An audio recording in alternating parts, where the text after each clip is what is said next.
In this room are oil and gas operators, mostly those of them who participated in 2005-2007 oil licensing rounds.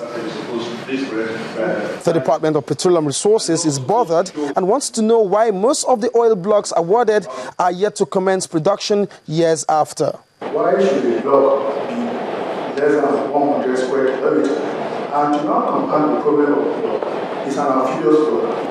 If you go to some countries, block size is 2 kilometers by kilometer. If you have 100 kilometer square block, that's a big block. For the records, 77 oil blocks were awarded for offshore-onshore exploration and production.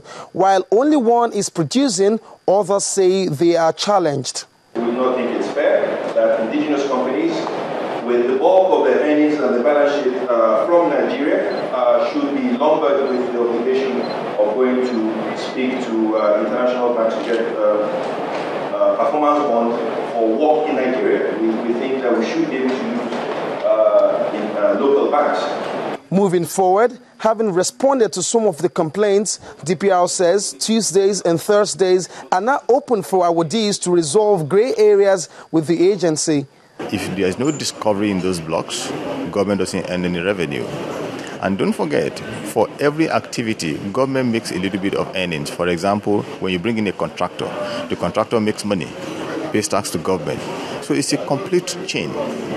Now, why I said we are not reviewing the blocks in the sense that we are not saying, okay, we want to take your block from you. I'm saying we are reviewing the activities on the blocks.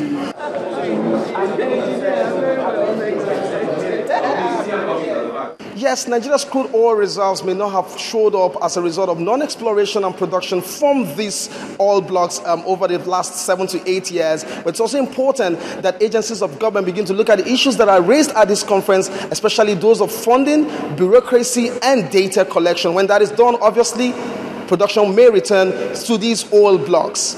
From Lagos, this is Olu Phillips reporting for Channels Television News.